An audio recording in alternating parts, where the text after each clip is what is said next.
Thank you so much for joining me today. For today's video, I want to get y'all caught up on the research I've been doing on Tesla, using the last few days of information and news that have come out to really continue to test my investing thesis in Tesla.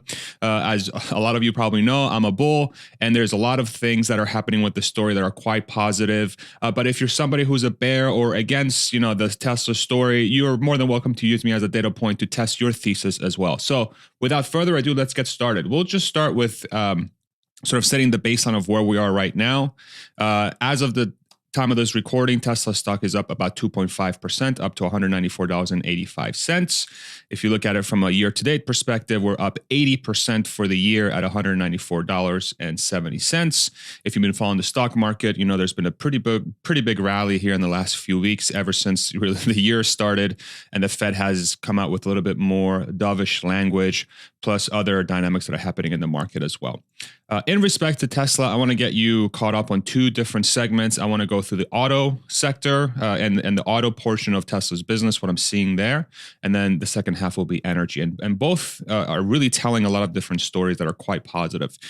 This is a snapshot of U.S. sales by manufacturer, January 2023 versus December 2022. So this is month over month. So it would be the end of the year last year, December, versus January 2023. And what's interesting here is out of all the different brands that sell in the United States, Tesla is up 23%, while the industry is down 17%. BMW is down 24%, Kia is down 23%, so on and so forth. Now, this is normal because in Q4 of every year, typically that's the best quarter for auto, and then Q1 is typically the worst quarter for auto. But this is just an eye-opening chart that kind of describes what Tesla is experiencing from a growth perspective that seems to be bucking the trend versus the rest of the auto market. In addition, I've taken the underlying data source, and I'll make sure to give credit here. So the source comes from TrueCar Forecast, and of course, Berlin Energy. Thank you very much for putting this together and sharing this. Looks like a James Stevenson chart, but whoever made this, thank you so much for putting this together. There's also a data source that's behind it that I think tells some very interesting stories. So we know that month over month, Tesla was really the only car maker that grew month over month, but there's also some telltale signs with using the data set. If we look at previous year, January 2022, and really previous year, January 2022, and this year, January 2023, and we look at the market share that each one of those car companies had year over year. This is January 23 market share, and this is January 22 market share. Tesla, year over year, had the largest market share growth out of any car company in the United States. They went from 4% total market share, not just EVs, total market share in January 2022, up to 5.2% in January 2023, which I think is a very sort of impressive stat. In other words, it's, Tesla was one of the, they took the most market share as a percentage-wise versus their previous market share year over year. And they did this with only 4 models, 4 models in the lineup: Model S, Model X, Model 3, Model Y. BMW has 18 models, GM, which has a Chevy, Cadillac, Buick, and GMC, 51 models, unique models, the different sedans and pickups and vans they sell. Daimler has 28, Honda has 15, and so on and so forth. So you can see that Tesla has been able to achieve this market share and this growth month over month with only 4 models in the market, which is absolutely completely unheard of, and it's truly bucking the trend here in the United States.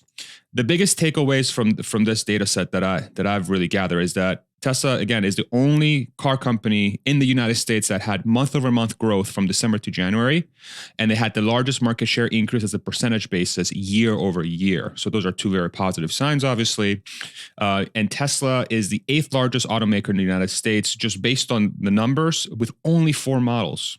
Again, it's completely mind-blowing to me. They shipped 55,000 units in January with only 4 models.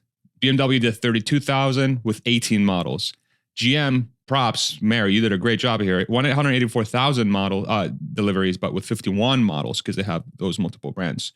Honda, 87 with 50. And it's very weird. So, and the other takeaway here is that what happens when Tesla introduces the van or the pickup truck or the compact car or whatever, a large SUV like a Suburban? These are markets that they haven't entered yet.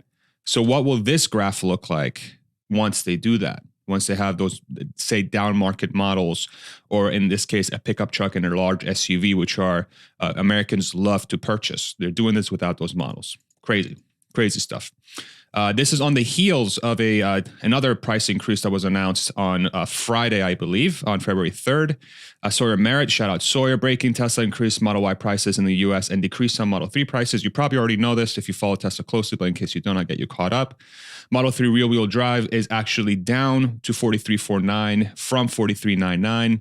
Model 3 performance stays the same. Model Y long range increases again to $54,990. If you remember, this before was at $52,990, but there was also a price increase of about $500 where they took it up to $53,499. So it's now up to $54,900, and the Model Y performance is up another $1,000 from $56,900 to $57,900. So there's continued price increases, which point to really strong demand. And so how do we confirm this?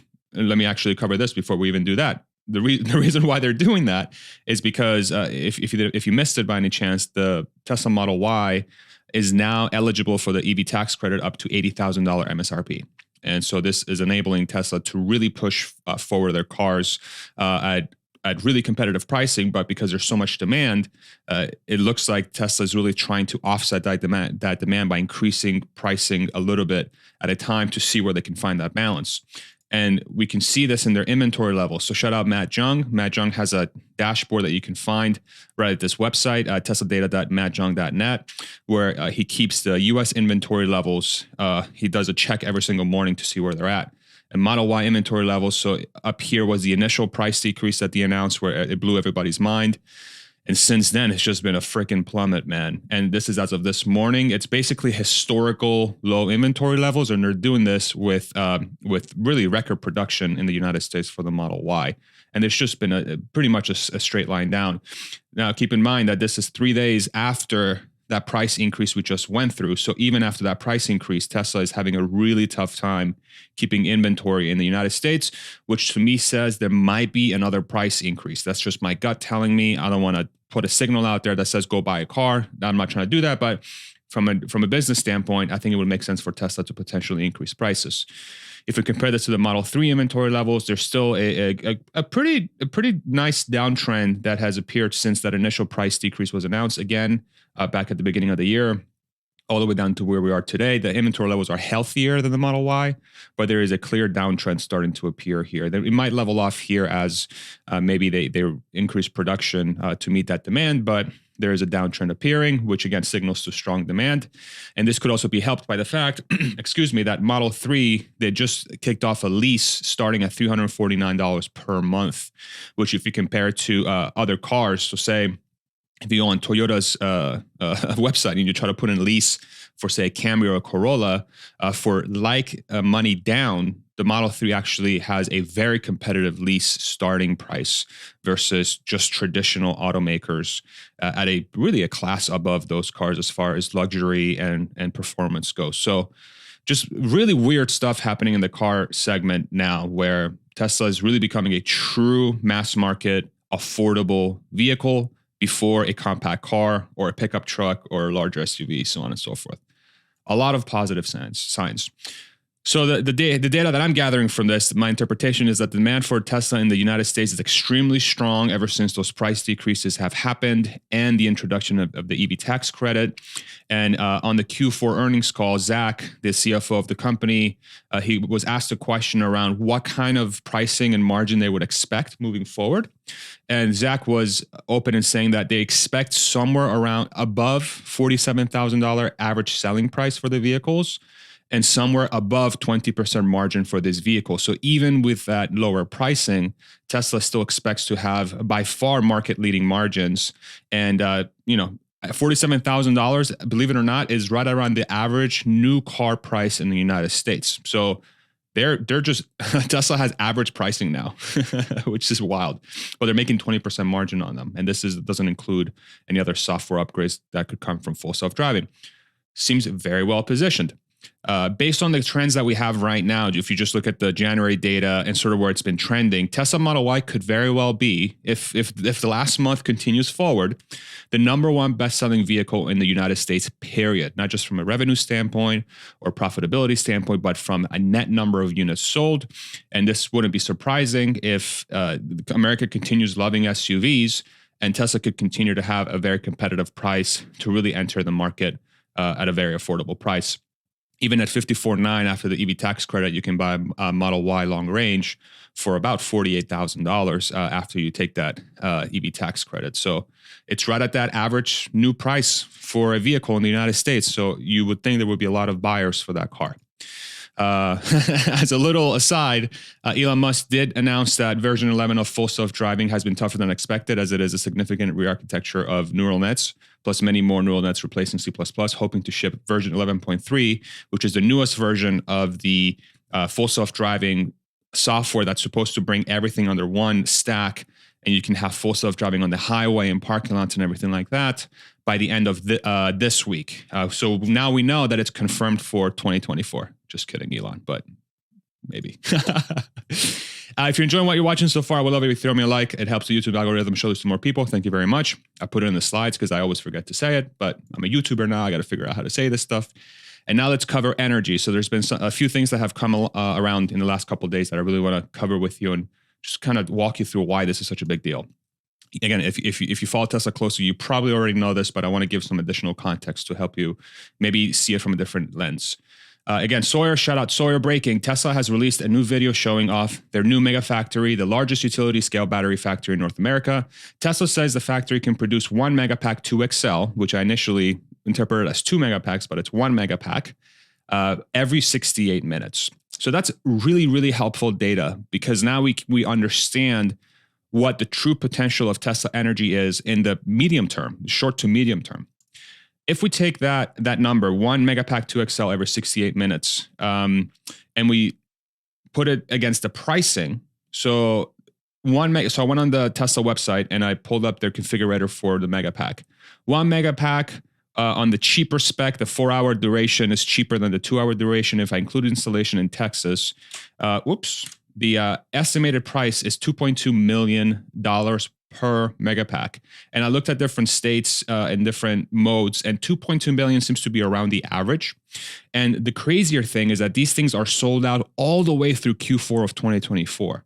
So they have a year and 3/4 worth of demand that's just sitting that they're not going to be able to fulfill. I'm assuming even at this ramped up production rate. So the production rate, the reason why they're at Q4 2024, it probably assumes that production ramp of some sort. It might pull the date forward a little bit, but it should assume that production ramp, which says a lot. So if extrapolate out the data for the megapack and the pricing, this is a very interesting number that comes up that when you put it against Tesla's earnings, it's very eye-opening. So 1 megapack every 68 minutes, it's essentially 21 megapacks per day. 148 megapacks per week, 7,700 megapacks yearly, or if you just divide it by 4, 1,900 megapacks quarterly. At 2.2 million megapacks per dollars per megapack, your quarterly revenue, so you just multiply the megapack price by the quarterly units that Tesla could produce and theoretically sell, the quarterly revenue at this ramped stage is about $4.3 billion just from Megapack 2XL. Doesn't include Powerwall, doesn't include Power Pack or any variation of the Megapack 2XL, doesn't include solar, doesn't include energy arbitrage or anything else that Tesla would include in the Tesla Energy part of the business. 4.3. Here's where it gets kind of crazy. If you look at the statement of operations, basically the P&L of the company from Q4 2022, where they said this is how much we sold and this is how much it cost us to sell stuff, they have a line for energy generation and storage, which is where this Megapack 2XL would sit. And so if you go all the way over to the Q4 revenue for that segment, Tesla sold total revenue for the energy sector fully is about $1.3 billion in Q4 2022. If you compare that to here, just from the Megapack 2XL, once they have that production capacity all the way ramped, they're expecting to make roughly around $4.3 billion just from Megapack. And so if you put those two numbers together, Megapack 2XL is going to be 4 times the revenue of what Q4 2022 was.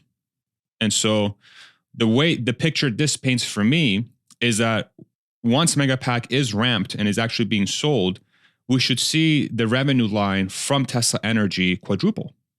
And the question becomes when, right? That's the big question, is what's going to be the ramp rate and what are going to be the margins for that specific business.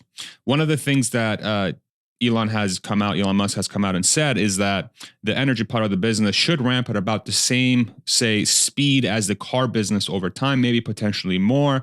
And so it might be safe to assume a 50% growth rate year over year to be on the safe side based on the guidance, maybe even 40%. And the margins, based on a lot of the talking I've done with different folks that are following this story, it's realistic to expect them to be at least at the same as auto, which is roughly between 20 to 25%.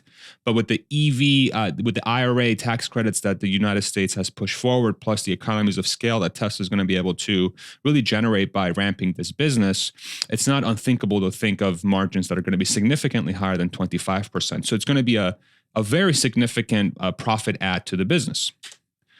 As I'm thinking through all these things and I'm putting them together, I've started really planning out my earnings preview for 2023 and figuring out where Tesla could end up from an earnings perspective.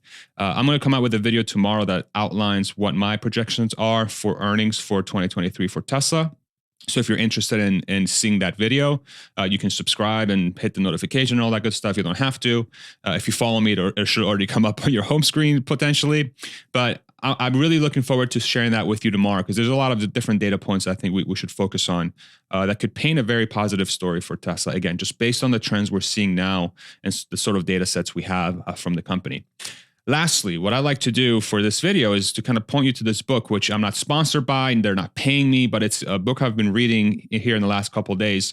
And it is one of the best books I've ever read, to be completely honest. The Psychology of Money. If you're interested in investing, figuring out how to manage finances better, or want to understand how to maybe research investing thesis, how to put together an investing thesis, how to prepare yourself for a recession, how to maximize your potential of finding true, say, diamonds in the rough.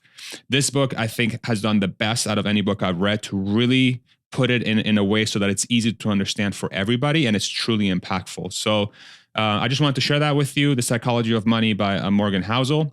And you can find this on Amazon for like $12 for the hard copy version, the soft cover version. So just wanted to share that with you. Figured it'd be something that I do on some videos when I find something in my personal life that's really helping me. So I hope this video was informative and helpful. Thank you so much for joining me today. If you do want to support the channel in any way, I do have a Patreon, and you can join through YouTube right below this video by clicking on join, which will give you access to some perks as well as access to our private Discord, where we have an awesome growing community where we talk about all kinds of stuff about the future, Tesla, energy, everything, AI. And if you want to be part of that community, do consider becoming a patron or clicking on join right below this video. If you want to support the channel by purchasing some merch, just like the shirt I'm wearing right now, I have a link for that as well in the description for merch through my website. And then I also have a code for Athletic Greens that if you want to use for a supplement that should make you healthier, it has done it for me. I've been using it for the last 2 years, and it's been part of my morning routine for a really long time. And I really do love it. It's made me feel better, and I just have better poops. TMI, sorry, but it has been a great supplement. So anyway, thank you so much for joining me today, and we'll see you in the next one. Take it easy, everybody. Bye-bye. Better poops. I had to say that.